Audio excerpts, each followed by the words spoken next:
दोस्तों, आज की सबसे पहली और बड़ी खबर, अजय कुमार सिंह होंगे झारखंड के नए डीजीपी।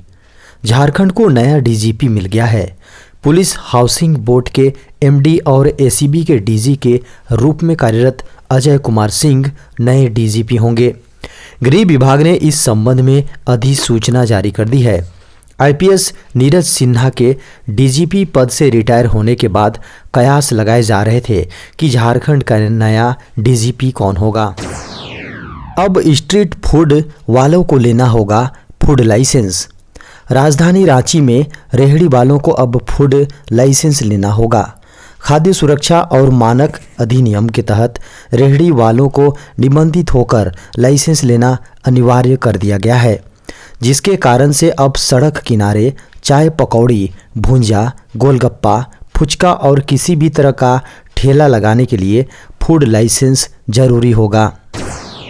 झारखंड में नगर निकाय चुनाव का रास्ता साफ। झारखंड के 49 नगर निकायों में चुनाव कराने की राह प्रशस्त हो गई है। राज्यपाल ने नगर निकायों में मेयर और अध्यक्ष पदों के लिए एकल आरक्षण से संबंधित झारखंड सरकार द्वारा विधानसभा में पारित कराए गए संशोधन विधेयक को मंजूरी दे दी है। राज्य सरकार ने नगर पालिका विधेयक 2022 को पिछले साल ही राज्यपाल के पास मंजूरी के लिए भेजा था। 17 फरवरी से होने वाले देवघर रांची हवाई सेवा स्थगित। महाशिवरात्रि से पहले 17 फरवरी से शुरू होने वाली देवघर रांची हवाई सेवा स्थगित कर दी गई है। इंडिगो प्रबंधन के अनुसार राज्य सरकार के नागर विमानन विभाग से देवघर से रांची का स्लॉट नहीं मिलने के कारण यह सेवा फिलहाल स्थगित करनी पड़ी है। आंगनबाड़ी केंद्र बनाने में तेजी लाने का निर्देश। मनरेगा आयुक्त राजेश्वरी बी ने सभी जिला के परियोजना पदाधिकारियों के साथ वर्चुअल मीटिंग की, साथ ही संचालित योजनाओं की जिलावार जानकारी ली। मनरेगा की प्रमुख योजनाओं यथा बिरसा हरित ग्राम योजना, वीर शहीद पोटोहो विकास योजना, आंगनबाड़ी योजनाओं के आवश्यक प्रगति लाने का निर्देश दिया। झारखंड के 2 प्राइवेट यूनिवर्सिटी की मान्यता खत्म करने की अनुशंसा। झारखंड में चल रहे प्राइवेट यूनिवर्सिटी नियमों की अनदेखी करने तथा 5 साल से अधिक समय बीतने के बाद भी शर्तें पूरी नहीं कर सके हैं। विश्वविद्यालय ही ऐसे हैं जो तमाम नियमों को पूरा करने के साथ क्वालिटी एजुकेशन मेंटेन किए हुए हैं। ये बातें सामने आई है हायर एजुकेशन डिपार्टमेंट की ओर से कराए गए जांच से। डिपार्टमेंट की ओर से एक कमेटी गठित की गई है। इस कमेटी ने अपनी रिपोर्ट में यह भी कहा है कि झारखंड के 2 प्राइवेट यूनिवर्सिटी की मान्यता को रद्द कर देना चाहिए। झारखंड में नियोजन नीति पर नए सिरे से मंथन शुरू।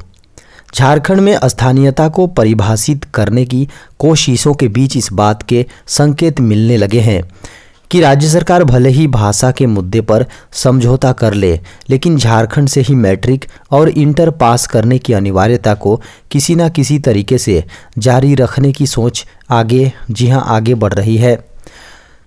बता दें कि हाईकोर्ट ने स्थानीयता के आधार पर नियोजन नीति को रद्द कर दिया था। इसके खिलाफ अभी तक राज्य सरकार ने सुप्रीम कोर्ट का दरवाज़ा नहीं खटखटाया है। इस बीच यह स्पष्ट हो रहा है कि नीति के निर्धारण के बाद ही नियुक्ति प्रक्रिया शुरू हो सकती है। झारखंड में सिंगल यूज प्लास्टिक के खिलाफ शुरू होने जा रहा अभियान। 16 फरवरी से 5 दिवसीय विशेष अभियान जांच अभियान शुरू होने जा रहा है। यह 20 फरवरी तक चलेगा। हर दिन अलग अलग क्षेत्रों में सिंगल यूज प्लास्टिक की जांच की जाएगी। जांच के दौरान प्लास्टिक जब्त करने के साथ ही ऑन द स्पॉट फाइन का भी प्रावधान होगा। फुटपाथ विक्रेता, फूल विक्रेता, स्थानीय मार्केट, होलसेल बाजार, इंडस्ट्रियल एरिया, हर जगह विशेष जांच होगी। बता दें कि सिंगल यूज प्लास्टिक के निर्माण, आयात, स्टॉकिंग, वितरण, बिक्री एवं उपयोग पर 5,000 से लेकर 20,000 रुपये तक का जुर्माने का प्रावधान है। एक बार जुर्माना होने के बाद लगातार नियमों की अनदेखी करने और बार बार जुर्माना देने के बाद भी नियम का पालन न करने पर 5 वर्ष तक की सजा और 1 लाख तक का जुर्माने का भी प्रावधान किया गया है। शुरू होने वाली है अग्निवीरों की भर्ती, इंडियन आर्मी ने जारी किया जरूरी नोटिस। इंडियन आर्मी में नए अग्निवीरों की भर्ती के लिए रजिस्ट्रेशन की प्रक्रिया बहुत जल्द शुरू होने वाली है।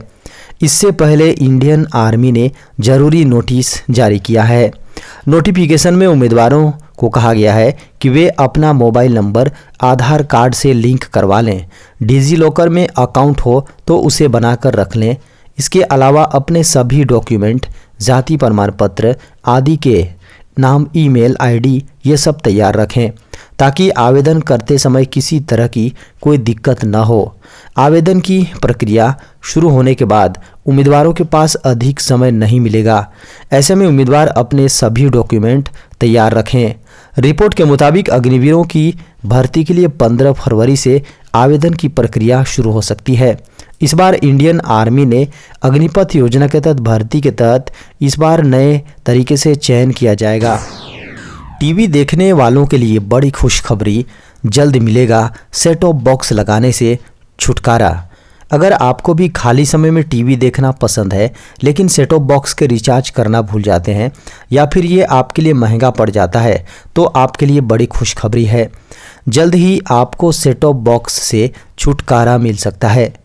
सूचना एवं प्रसारण मंत्री अनुराग ठाकुर ने सोमवार को कहा कि 200 से अधिक चैनल तक पहुंच प्रदान करने के लिए टेलीविज़न सेट में निर्माण के समय ही सैटेलाइट ट्यूनर लगाने की कोशिश की जा रही है। इस कवायद से दर्शकों को दूरदर्शन के फ्री डिश के बिना कार्यक्रम देखने की सुविधा मिलेगी। उन्होंने कहा कि फ्री डिश पर सामान्य मनोरंजन चैनल का काफ़ी विस्तार हुआ है, जिससे करोड़ों दर्शकों को आकर्षित करने में मदद मिली है। उन्होंने संवाददाताओं से कहा, मैंने अपने विभाग में एक नई शुरुआत की है। यदि आपके टेलीविज़न में बिल्ट इन सैटेलाइट ट्यूनर है तो अलग सेट टॉप बॉक्स रखने की आवश्यकता नहीं होगी। नवंबर 2022 में झारखंड के 15,36,000 परिवारों को नहीं मिला राशन। झारखंड में पिछले नवंबर महीने से 15,36,000 गरीब परिवारों को सरकारी योजना का राशन नहीं मिल रहा है। लाभुक पिछले 4 महीने से जन वितरण प्रणाली के दुकान से मायूस होकर लौटना पड़ रहा है। एफसीआई ने झारखंड सरकार को राशन देने में असमर्थता जाहिर करते हुए हाथ खड़े कर दिए हैं। इसके बाद से यह संकट खड़ा हुआ है। एफसीआई ने झारखंड सरकार को सितंबर माह में ही इससे अवगत करा दिया था। इस बीच राज्य सरकार ने छत्तीसगढ़ सरकार से राशन आपूर्ति करने का आग्रह किया था, लेकिन छत्तीसगढ़ सरकार ने अनाज आपूर्ति करने से इनकार कर दिया।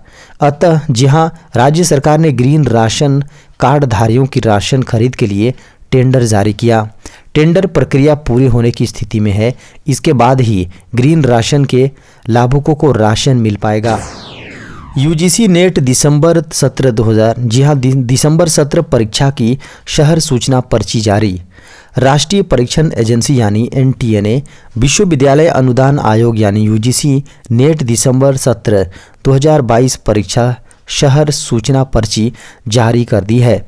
यूजीसी नेट परीक्षा 2023 के लिए उपस्थित होने वाले उम्मीदवार आधिकारिक वेबसाइट से परीक्षा शहर सूचना पर्ची डाउनलोड कर सकते हैं। उम्मीदवारों को परीक्षा शहर सूचना पर्ची डाउनलोड करने के लिए अपने आवेदन संख्या और जन्म तिथि की आवश्यकता होगी। आधिकारिक सूचना में कहा गया है कि उम्मीदवार आधिकारिक वेबसाइट ugcnet.ntn.nic.in/wef पर से यूजीसी नेट दिसंबर 2022 चरण 1 की अपनी परीक्षा सिटी इंटीमेशन स्लिप को अपने आवेदन संख्या और जन्म तिथि का उपयोग करके डाउनलोड कर सकते हैं। 5 साल में भारत की ऑटो इंडस्ट्री बनेगी नंबर 1। सरकार की कोशिशों से आने वाले 5 सालों में भारत की ऑटोमोबाइल इंडस्ट्री पूरी दुनिया में नंबर 1 बन जाएगी। इसे लेकर भारत सरकार ने प्लान भी बनाया है। कैबिनेट मिनिस्टर नितिन गडकरी ने इस संबंध में देश के विकास का रोड मैप बताते हुए कहा है कि आगामी 5 साल में भारत का ऑटोमोबाइल सेक्टर दुनिया में नंबर 1 होगा। दरअसल इस सेक्टर में सरकार के द्वारा बहुत तेजी से प्रयास भी किए जा रहे हैं। केंद्रीय सड़क एवं परिवहन मंत्री नितिन गडकरी ने कहा, ऑटोमोबाइल इंडस्ट्री का कुल साइज 7.5 लाख करोड़ रुपए है। सरकार का लक्ष्य अगले 5 साल में देश की ऑटोमोबाइल इंडस्ट्री का टर्नओवर 15 लाख करोड़ रुपए के आंकड़े पर पहुंचाना है। इस बार केंद्रीय कर्मचारियों के डीए में होगा तगड़ा इजाफा। केंद्रीय कर्मचारियों के लिए अच्छी खबर अच्छी खबर निकल कर सामने आई है। दरअसल कर्मचारियों के डीए हाइक जल्द ही फैसला हो सकता है। बताया जा रहा है कि जनवरी 2023 से फिर से महंगाई भत्ता बढ़ सकता है। कर्मचारियों को सरकार पर उम्मीद है कि होली से पहले इस पर फैसला हो सकता है। खबरों को माने तो 1 मार्च को होने वाली कैबिनेट बैठक में डीए हाइक पर मंजूरी मिलने के आसार हैं। यदि ऐसा होता है तो कर्मचारियों को मार्च की सैलरी में एरियर के साथ बढ़े हुए महंगाई भत्ते को दे दिया जाएगा। कर्मचारियों को उम्मीद है कि महंगाई भत्ते में 4% की वृद्धि हो सकती है।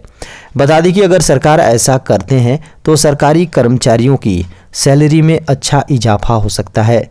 अभी सरकारी कर्मचारियों को 38% महंगाई भत्ता मिल रही है। अगर सरकार 4% बढ़ाने की मंजूरी देती है तो बढ़कर 42% हो जाएगी। फिलहाल केंद्रीय कर्मचारियों को 38% के हिसाब से डीए का भुगतान होता है। इसके बाद 18,000 रुपये की बेसिक सैलरी वालों का सालाना महंगाई भत्ता बढ़कर 90,720 रुपये हो जाएगा। मौजूदा महंगाई भत्ते से अंतर की बात करें तो सैलरी में हर महीने 720 रुपये और सालाना 8,640 रुपये का इजाफा होगा।